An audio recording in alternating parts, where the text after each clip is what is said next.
За бүгдээрээ сайн уу? Би шинэ жилээр УМ дээр Шикаго руу очсон. Өвлийн авралт маань болж таарад тэгээд намайг утасны дараахан манай эмээгийн төрсөн өдөр болоод тэгээд очингуудаа төрсөн өдөрт нэг багасаа юмнууд бэлдээд тэгээд төрсөн өдрийнхөө бичлэгийг хийсэн. Тэгээд YouTube дээрээ тавьж болох юм уу гэсэн чинь хийвэл хийхгүй юу гэхээр нь оруулчлаа. Дараа нь дуршилтаа санагдах.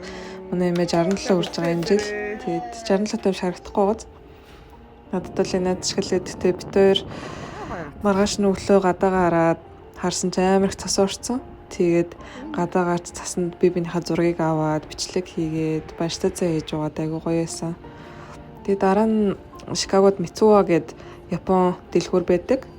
Тэгээд тэр дэлгүүр рүү очиод бид хоёр тэдний бэкери амттай юмнууд нь манай юм айгуу гоё гэдээ харна орж үзсэн ч үнэхээр л гоё юм байлээ. Яг Япон хүмүүс өөрсдөө ажиллаулдаг. Тэгээд бид хоёр крем брюле, тирамису, матчатай кейк турш үзсэн. Янз бүрийн айгуу гоё чизкейкнууд гардаг. Тэгээ шинэ жил гээд бас төрлөөрийн чимэглэлүүд, хараа спешиал тортнууд, гоё амттай шимтэн юмнууд зөндөө гаргасан байсан. Надад айгуу гоё санагдсан. Тэгээд яг кассан дээр нь байдаг охтуудаас айгуу хөөрхөн охтууд байд юм лээ. Тэгээд дараа өдөр нь Монгол руу идэм явуулах гад карго очсон. Айгуу хөөрхөн Монголыгоо сансан штт. Тэгээд Christmas-ийн өглөө бид гурав өглөөний цагаа гадуур уучаад тэгээд өдөр нь өвөгийн дүүдээр очисон. Тэгээ Польш хүмүүс байдаг болохоор өнөө алдартны шашинтай арай өөр байдлаар тэмдэглэт юм байлээ. Яг Christmas Eve-ээр болохоор ерөөсөө мах идтгүү. Тэгээд яг Christmas-ийн өдөр болохоор стейк идээд тэгээд яг хоол идэхдээ заавал өмнө нь залбирт юм байлээ. Тэгээд Christmas-ийг өнгөрөөчөөд би буцаад Атланта руу 1 хоног нисчээд тэгээд маргааш нь Флорида руу өглөө ниссэн байгаа. Флоридад Пенсакола руу одоо явж гин. Тэгээд Пенсаколад оноо гаргачаад тэндээсээ цаашаа Нью Орлеанс руу явахаар байгаа. Тэгээд шинэ жилээр юу хийсэн бэ гэвэл энэ агаарын цэргийн хүчний хүмүүсээ үзсэн. Агаарын цэрэг усан цэргийн энэ төв бааз нь Пенсаколад байрладаг. Тэгээд тэндээ янз бүрийн юм үзэж харах юмнууд их байт юм байлээ. За ингээ 24 оныхоо нарыг сүүлийн удаа хараад баяртай гэж хэлж байна. Одоо ингээ нар удахгүй жаргачж байгаа. Тэгээд орон нь оноо баарнд гаргасан айгуу гоё байсан. Айгуух тогтолсон. Би өмнө нь дандаа гэртэл гэрийнхэнтэйгээ он гаргадаг байсан. Анх удаага гэрийнхнээсээ хол гаргаж үзэж байна. Тэгээд 1 сарын 1-ний өглөө Нью Орлеанс ирсэн чинь Bourbon Street-тэй айгуу том гэмт хэрэг гараад миний байрлахжсэн гудамжинд гэсэн үг. Тэгээд тэнд болохоор нэг эрэхтэй яг он гарч байхад том трактор орж ирээ зөндөө олон хүмүүсийг дайраад буудаад нийтдээ 15 хүний амнасыг охируулсан юм харамсалтай үйл явдал болсон. Тэгээд сүүлд нь өөрийнхөө амийг хорлцсон юм билээ. Тэгээд яг гэмт хэргийн дараа өдөр нь ирсэн учраас тухайн гудамжийг ингээд тэндээс нь хаагаад зөндөө олон цагдаа нар бүслээд 100 цагдаа нар байсан баха. Би амьдралдаа юм их цагдаагийн машин харж байгаагүй. Тэгээд BBC, CNN, Al Jazeera гээд маш олон телевизүүд ирсэн, шууд амжуулга хийжсэн.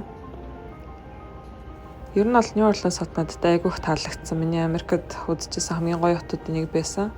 Гэмт хэрэг болсноос бусдаар бол уур амьсгал нь айгүй тийм онцлогтой. Ягаад тэгэхээр jazz хөгжим үүссэн хот учраас цаанаасаа нэг тийм ритмтэй хүмүүс нь айгүй гоё, чөлөөтэй, найрсаг, хоол нь маш гоё. Cajun гээд халуун ногоотой хоолоор айгүйх алдартай.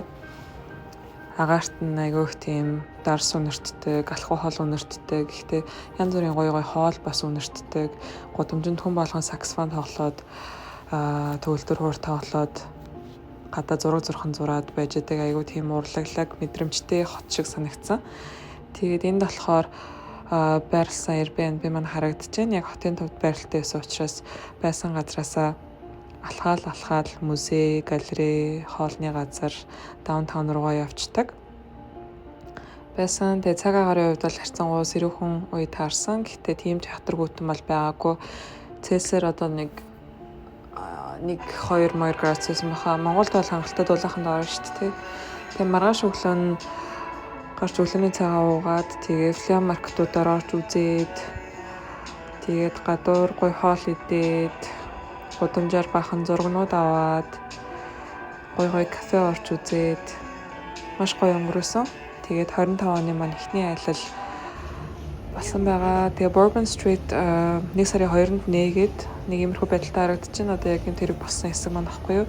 Уг нь бол энэ гудамж ерөөсөө нөгөө явган үйл явах хэвээр машин явдаггүй айгүй нарийнхан зантай юм гудамж байгаа. Голоор нэрээ машин ороод ирэх юм бол явган үний одоо энэ хажуугийн орц гарц руу шууд орохоор байхгүй юу. Тэгээ Bourbon Street Bourbon Bar гэдэг газар орсон. Тэгээд эднийх болохоор айгүй гоё jazz дуучин хөгжимчд байнга байж байдаг. Тэгээд коктейлууд надад маш их таалагдсан. Espresso Martini, тэгээд Grasshopper гэдэг айгүй тийм каконы суурьтай коктейлууд ууж үзсэн. Гоёсэн. Тэгээд маргааш нь Cafe du Monde руу орж үзсэн. Cafe du Monde болохоор 1800 оноос хойш одоо хүртэл үйл ажиллагаа явуулж байгаа. Хамгийн эртний кофе шопуудын нэг. Эднийх болохоор 3 зүйл гаргадаг.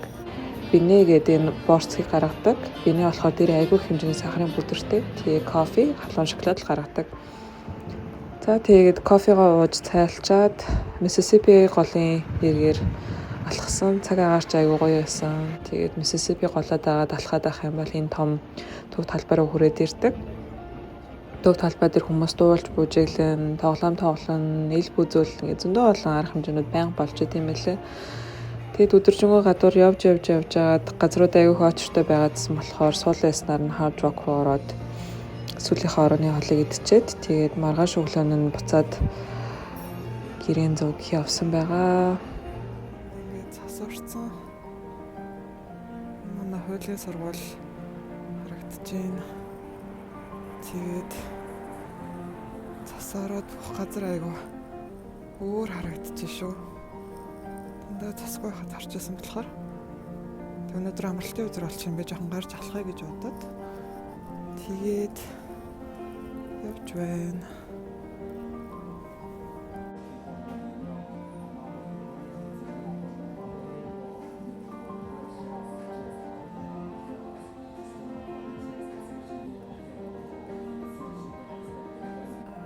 Хөтө өдөр байна өнөөдөр. Тэгтээ Монголтой мань адилхан санагдаад айгүй хөөрхөн байна. Тэгээ сайн би сууж жоохон 25 оныхоо планыг гаргаж аваад ирсэн. Одоо харих гэж байна. За ингээ манай гэрийн хажууханд байдаг гудамж харагдаж байна. Гэт нэгээр зөндөө олон тийм кафетерианууд, хоолны газрууд байдаг. Би тэгтээ энэгээр нэг хоолжуул үзэж байгаа.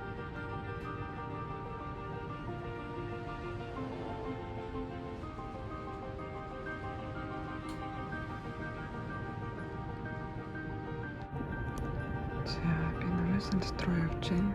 Тэгээд намайсангийн 5 давхар ингээд юм ярьж болтгоо чимээгүй рүү байдаг. Тэгээд би нууцаар ярьж байна. Тэгээд би санхүүгийнхаа хичээлийг давтангаа намайсангаа бас тагд таруулчих гэж бодод. Тэгээд энэ хэсэгт болохоор нөгөө хөдөлмөрийн уялдаа холбоотой номнууд баримтчууд таталагддаг. Тэгээд эндээс цаашлаад хүний нууц, organizational behavior, тэгээд trade union-ийн талаар номнууд харагдаж байна. Тэгээд өөр ишүү энэ харалтаа.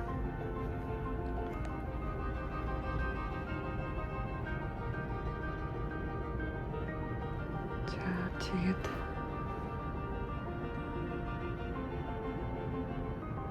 юунуудын талаар байна. Үйлдвэрчний явдлын талаар түүхийн номнууд байна. Тэгээд улс орнуудын labor union-ыг ямар ч тамаар явагддаг талаар номнууд харагдаж байна. За тэгээд өөр шээ харагдаж байна. Optimization of working environment гэний нэг ажиллах нөхцөлийг сайжруулах тухай ажлын байрны health and safety гэдэг номнууд харагдаж байна да. Номын сангийн доор энэ Sax Space гэх кофе шоп гэдэг оюутнууд өөрсдөө ажиллаулдаг айгүй хөөрхөн санагдаад идэв. Тэгээд би ер нь хичээлээ дандаа энэ 5 давхартай ойрд ирж хийгээд байгаа. Доторт л нэг иймэрхүү бүтцтэй харагддаг. Яг энэ өдөр болохоор ерөөсөө хүн байгаагүй. Надаас өөр нэг ганц оюутан л байсан баха. Тэгээд би нэг тухтай бичлэг хийх боломж гараад Хойш тарна жоохон тааруулъя гэж бодоод талхаад явж байна. Ийм тусдаа суудлуудтай айгу зүгээр. Тэгээд яг энэ өөрсдийнхөө суух кубикл руу ороод хичээлээ хийдэг. Тэгээд бас тусдаа өрөөнүүд ч гэсэн цаашаа яваад үзэх юм бол байд юм лээ. Яг ганцаарчлсан өрөө, группээр хичээл хийх өрөө гэд байдаг. Би бүтэн бол явж үзээгүй, айгу том талбайтай юм лээ. Тэгээд номын сан маань өрөө нэг 8-9 давхар лөө дээ. Тийм өндөр байшин байгаа. Тэгээд маргааш нь би өөртөө жоохон цагийг зугатаа өнгөрүүлье гэж бодоод трейнер яваад энэ Итали кофе шопд ирсэн. Тэгээд өглөө круассан аваад тэгээ кофетэй уусан. Би өөрөө глютен бол хэрглэж болохгүй. Гэхдээ энэ өдөр ягаад чи ганц өдөр үзээд алтъя гэж бодоод явсан.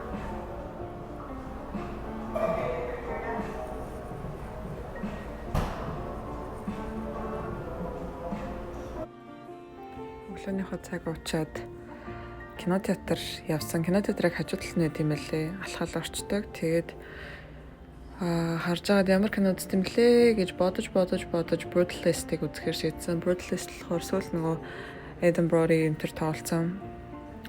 Дэлхийн 2 дугаар дайны дараа яг Америк руу цагаачлаад орж ирж исэн еврей хүмүүсийн талаар гардаг. Тэгээд еврей архитекторын амьдрал яг энэ Америкийн уугуул одоо суурин байсан цагаан арьстай хүмүүстэй хамт хэрхэн өнгөрсөн талаар тэгээд хүний нөгөө identity их оронтой байхын ач холбогдлыг айгу хайхтар харуулсан кино байлаа. За тэгээд энэ хүртэл үзсэн хүмүүстээ баярлалаа. Subscribe хийж лайк дарахаа бити мартаарай. Дараагийн хавчлахэр уулзъя. Түр баяртай.